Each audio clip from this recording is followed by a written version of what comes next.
Millions of Americans are taking to the skies during this holiday travel season, but some experts continue to raise concerns about those full-body scanners being used to screen passengers.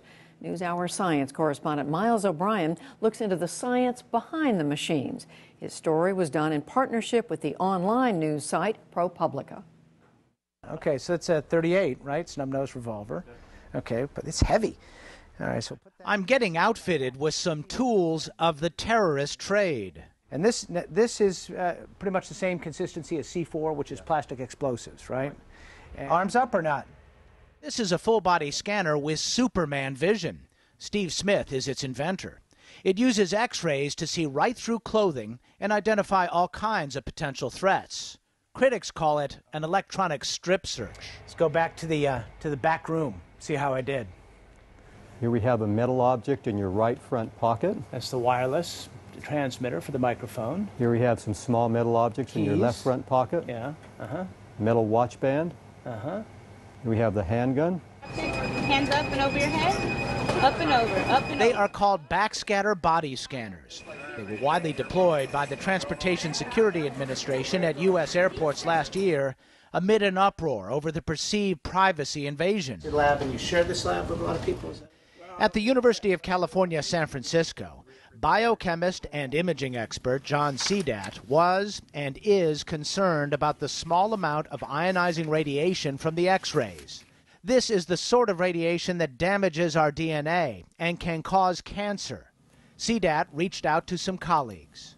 We all became kind of concerned as to what exactly were the intensities of these X-rays.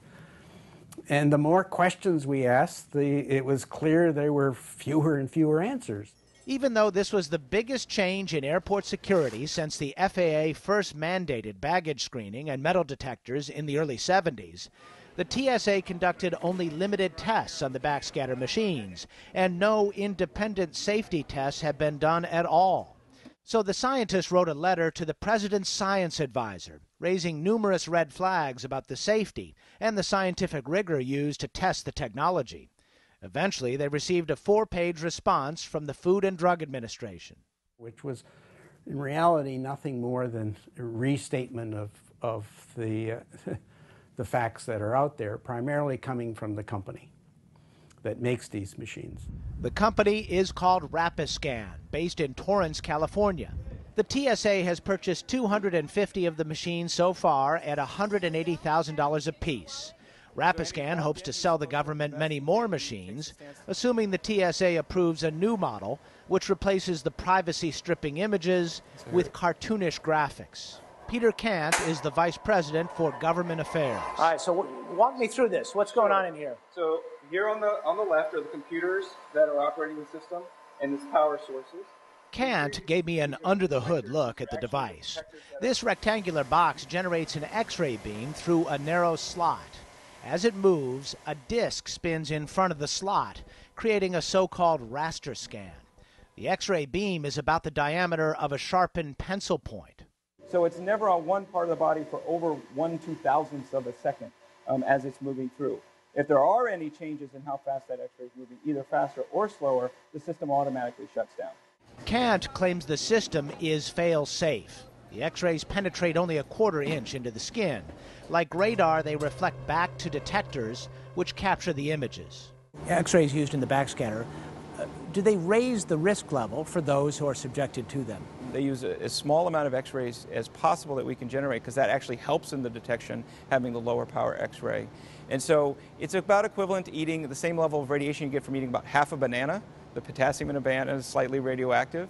Everyone agrees the backscatter machine is designed to emit a tiny amount of ionizing radiation. In fact, we get a much bigger dose while we are in the air. Our atmosphere is what protects us from radiation from space. The higher you go, the less protection you get. And so when you're flying at 35,000 feet, you're exposed to a lot more radiation than you are at sea level. On a typical cross-country flight, we absorb about half the radiation we would receive in a chest X-ray.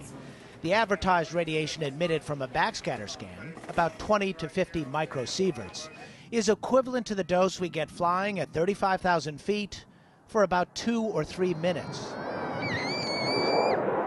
But it's also true that you have more radiation, it is worse for you. If you have less radiation, it is less bad.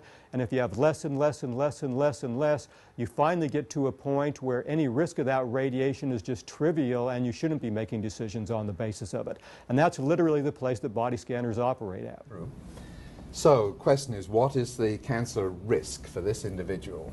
David Brenner is director of the Center for Radiological Research at Columbia University Medical Center. He says the odds are 1 in 10 million people will develop cancer as a result of a backscatter scan. But when fully deployed, 1 billion travelers could pass through a backscatter machine each year. It's a very small risk, so you and I don't have to worry about walking through these machines. But if 1,000 million people walk through these machines, it's a whole different ball game. It's Powerball, America's #1 jackpot game. Brenner says it's like the lottery. The odds may be long, but people still win. Brenner predicts when fully deployed, backscatter scanners could give 100 travelers cancer every year. So instead of Powerball, it's Cancer Ball? Instead of Powerball, it's Cancer Ball, indeed. The issue is we don't need to have a cancer ball because we have alternatives which don't use X-rays. Hold still for me. The alternative Dr. Brenner refers to uses lower frequency millimeter waves to do the same job. Unlike X-rays, millimeter waves do not emit ionizing radiation. The TSA says the devices have the same detection capabilities. So far, the agency has deployed equal numbers of each machine. I think they are both very, very safe. Robin Kane is the TSA's assistant administrator for security technology. Keeping multiple technologies in play is very worthwhile for the U.S. and getting that cost-effective solution and being able to increase the capabilities of technology because you keep everyone trying to get the better mousetrap and spiral up their capability. But the U.S. stands nearly alone in its embrace of backscatter. European Union regulators recently banned any body scanner that uses X-rays in order not to risk jeopardizing citizens' health and safety. In the U.S., the Food and Drug Administration is responsible for approving electronic devices that emit radiation. But the agency relies solely on information provided by the manufacturers and generally does not physically test or inspect the devices. The TSA tested the devices behind closed doors without scrutiny from independent scientists. The Johns Hopkins Applied Physics Laboratory and the Army Public Health Command measured the radiation dose, but they did not address the potential impact to human health. The TSA says it is reluctant to allow a more open scientific vetting of these machines because it might undermine security. The balance between the sharing information versus what detection capabilities are is very sensitive to us, and to be able to understand what the machine can do, is either classified information or sensitive security information. So there is less knowledge out there. I don't think that means we haven't done an honest assessment of what the safety is because we've had all those independent bodies looking at it. These are what we call anthropomorphic phantoms. They're basically plastic versions of human beings.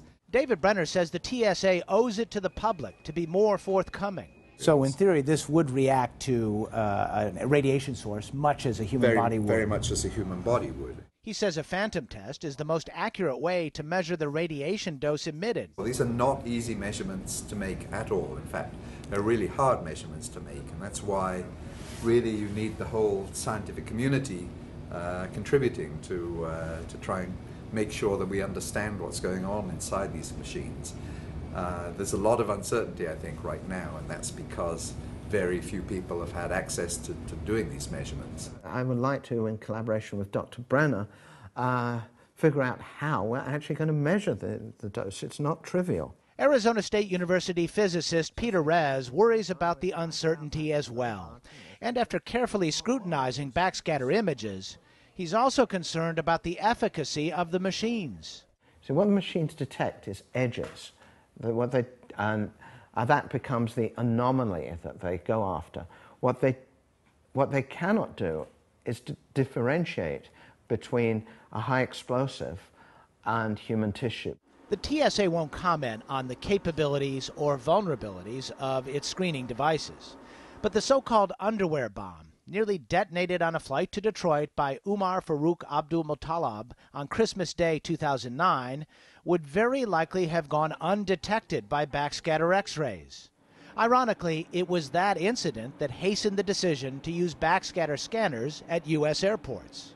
Yes, that's certainly our goal, is to be able to develop a system where you can leave your shoes completely on. By that time, Steve Smith had already sold his invention to Rapiscan, so now he's trying to get back in the game.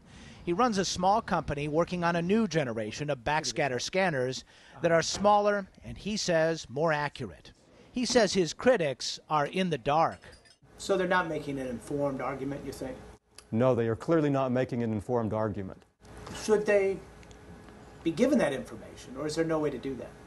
The issue of what information you can release to third parties regarding security equipment is, of course, a very touchy situation. The scientists who are critical of backscatter scanners would not disagree they are uninformed. In fact, they say that is precisely the point. It's Science Thursday on our website. Among other things, you'll find a follow-up conversation on the body scanners between Miles O'Brien and Hari Srinivasan.